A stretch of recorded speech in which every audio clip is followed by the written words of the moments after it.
मधुबन के बाबा, मधुबन के बाबा मुरली वाले, आपका क्या कहना, आपका क्या कहना। ओम शांति। आज 2 दिसंबर 2025 के साकार मधुर महावाक्य हैं। आज मीठे मीठे बाप दादा बोले, मीठे बच्चे, तुम्हारा वायदा है कि जब आप आएंगे तो हम वारी जाएंगे। अब बाप आए हैं तुम्हें वायदा याद दिलाने। बाबा ने कहा, मीठे बच्चे, तुम्हारा वायदा है कि जब आप आएंगे तो हम वारी जाएंगे। और अब बाप आए हैं तुम्हें तुम्हारा वायदा याद दिलाने। बाबा ने आज प्रश्न पूछा कि किस मुख्य विशेषता के कारण पूज्य सिर्फ देवताओं को ही कह सकते हैं। तो उत्तर में बाबा ने हमें समझाया कि देवताओं की ही विशेषता है जो कभी किसी को याद नहीं करते, ना बाप को याद करते, ना किसी के चित्रों को याद करते, इसलिए उन्हें पूज्य कहेंगे। वहाँ सुख ही सुख रहता है, इसलिए किसी को याद करने की दरकार ही नहीं। अभी तुम एक बाप की याद से ऐसे पूज्य पावन बने हो जो फिर याद करने की दरकार ही नहीं रहती है। ओम शांति। मीठे मीठे रूहानी बच्चे, अब रूहानी आत्मा तो नहीं कहेंगे ना, रूह अथवा आत्मा एक ही बात है। रूहानी बच्चों प्रति बाप समझाते हैं, आगे कभी भी आत्माओं को परमपिता परमात्मा ने ज्ञान नहीं दिया है। बाप खुद कहते हैं कि मैं एक ही बार कल्प के पुरुषोत्तम संगम युग पर आता हूँ, ऐसे और कोई कह ही ना सके। सारे कल्प में सिवाय संगम युग के बाप खुद कभी आते ही नहीं। बाप संगम पर ही आते हैं जबकि भक्ति पूरी होती है, और बाप फिर बच्चों को बैठ ज्ञान देते हैं। अपने को आत्मा समझ और बाप को याद करो। ये कई बच्चों के लिए बहुत मुश्किल लगता है बहुत सहज, परंतु बुद्धि में ठीक रीति से बैठता ही नहीं है। तो घड़ी घड़ी समझाते रहते हैं, समझाते हुए भी नहीं समझते हैं। स्कूल में टीचर 12 मास पढ़ाते हैं, फिर भी कोई नापास हो पड़ते हैं। ये बेहद का बाप भी रोज़ बच्चों को पढ़ाते हैं, फिर भी कोई को धारणा होती है और कोई भूल जाते हैं। मुख्य बात तो यही समझाई जाती है कि अपने को आत्मा समझो और बाप को याद करो। बाप ही कहते हैं, क्या कहते हैं, माम एकम याद करो, और कोई मनुष्य मात्र कभी कह नहीं सकेंगे। बाप कहते हैं, मैं एक ही बार आता हूँ, कल्प के बाद फिर संगम पर एक ही बार तुम बच्चों को ही समझाता हूँ। तुम ही ये ज्ञान प्राप्त करते हो, दूसरा कोई लेते ही नहीं।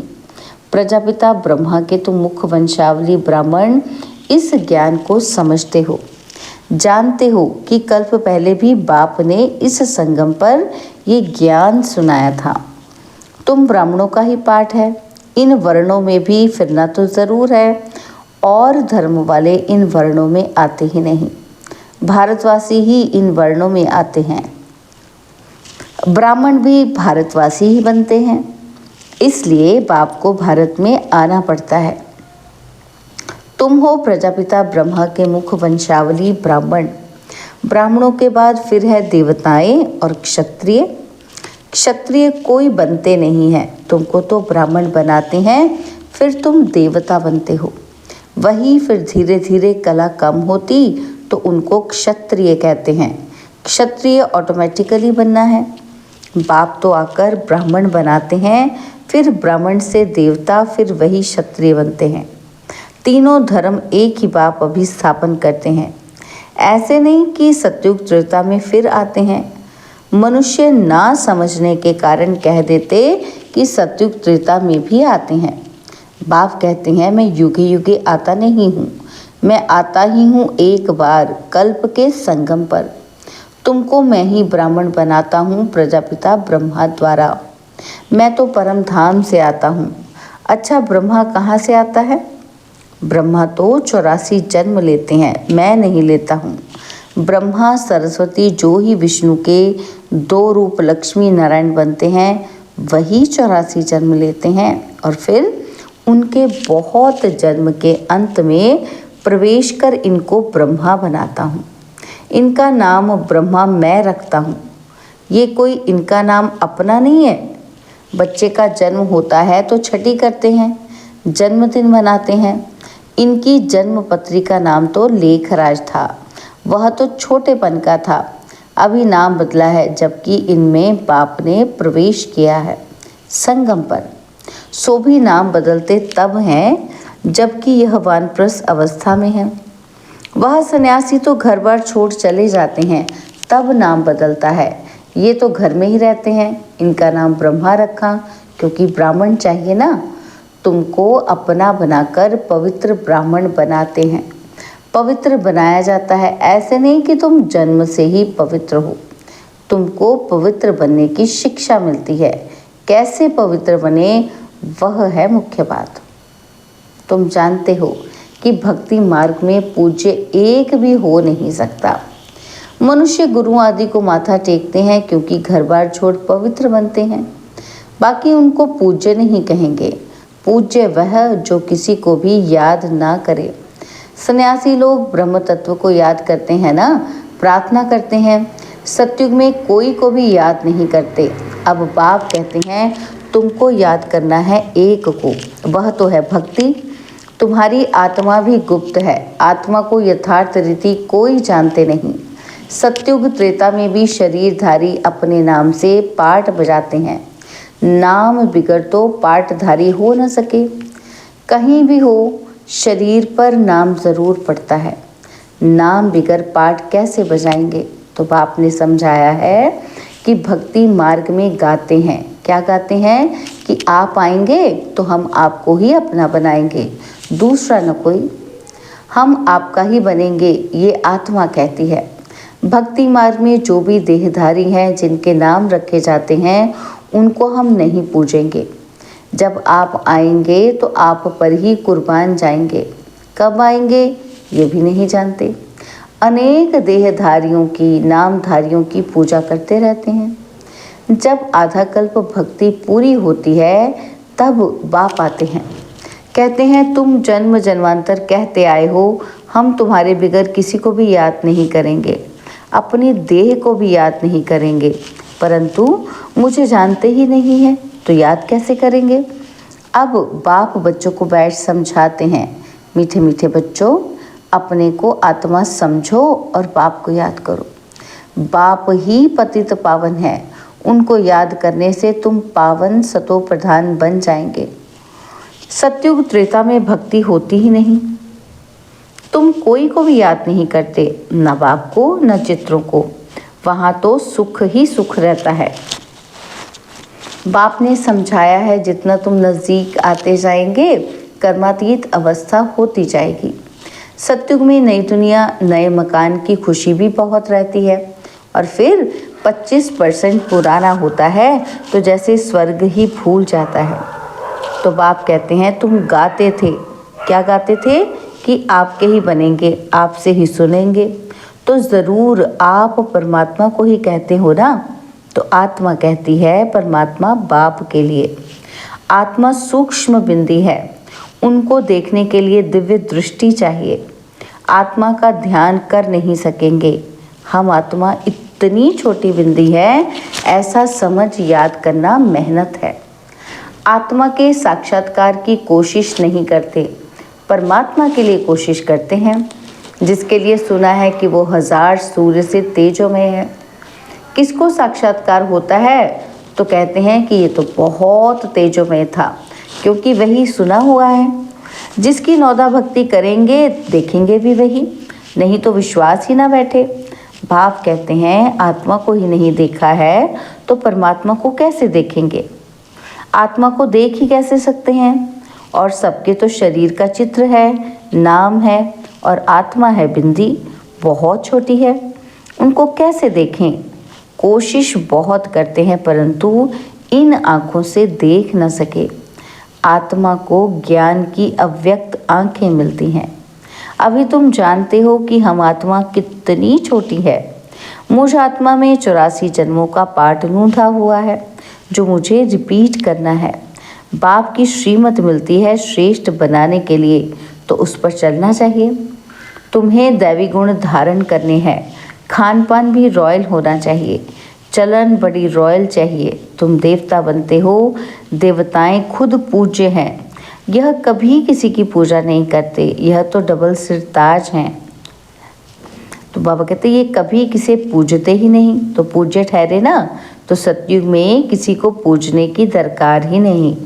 बाकी हाँ, एक दो को रिगार्ड तो ज़रूर देंगे, ऐसे नमन करना, इनको रिगार्ड कहा जाता है। ऐसे नहीं कि दिल में उनको याद करना है, रिगार्ड तो देना ही है। जैसे प्रेसिडेंट है, सब रिगार्ड रखते हैं, जानते हैं कि ये बड़े मर्तबे वाला है, नमन थोड़ी करना है। तो बाप समझाते हैं ये ज्ञान मार्ग बिल्कुल अलग चीज़ है, इसमें सिर्फ अपने को आत्मा समझना है जो तुम भूल गए हो। शरीर के नाम को याद कर लिया है, काम तो ज़रूर नाम से ही करना है, बिगर नाम किसी को बुलाएंगे कैसे। भल तुम शरीरधारी बन पाठ बजाते हो, परंतु बुद्धि से शिव बाबा को याद करना है। श्री कृष्ण के भक्त समझते हैं कि हमको श्री कृष्ण को ही याद करना है, बस जिधर देखता हूँ कृष्ण ही कृष्ण है, हम भी कृष्ण तुम भी कृष्ण। अरे तुम्हारा नाम अलग और उनका नाम अलग, सब कृष्ण ही कृष्ण कैसे हो सकते। सबका नाम कृष्ण थोड़ी होता है, जो आता है सो बोलते रहते हैं। अब बाप कहते हैं भक्ति मार्ग के सब चित्रों आदि को भूल एक बाप को याद करो। चित्रों को तो तुम पतित पावन नहीं कहते, हनुमान आदि पतित पावन थोड़े हैं, अनेक चित्र हैं, कोई भी पतित पावन नहीं है। कोई भी देवी आदि जिनको शरीर है उनको पतित पावन नहीं कहेंगे। 6-8 भुजाओं वाली देवियां आदि बनाते हैं सब अपनी बुद्धि से, ये है कौन वो तो जानते ही नहीं। यह पतित पावन बाप की औलाद मददगार है, ये किसी को भी पता ही नहीं है। तुम्हारा रूप तो यह साधारण ही है, यह शरीर तो विनाश हो जाएंगे। ऐसे नहीं कि तुम्हारे चित्र आदि रहेंगे, ये सब खत्म हो जाएंगे। वास्तव में देवियां तुम हो, नाम भी लिया जाता है, सीता देवी फलानी देवी। राम देवता नहीं कहेंगे, फलानी देवी व श्रीमती कह देते, वह भी रॉन्ग हो जाता। अब पावन बनने के लिए पुरुषार्थ करना है। तुम कहते भी हो कि पतित से पावन बनाओ, ऐसे नहीं कहते कि लक्ष्मी नारायण बनाओ। पतित से पावन भी बाप बनाते हैं और नर से नारायण भी वह बनाते हैं। वो लोग पतित पावन निराकार को कहते हैं और सत्यनारायण की कथा सुनाने वाले फिर और दिखाए हैं।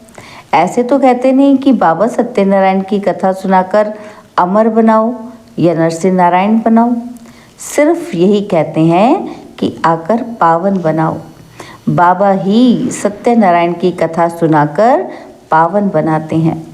तुम फिर औरों को सत्य कथा सुनाते हो, और कोई जान ना सके, तुम ही जानते हो।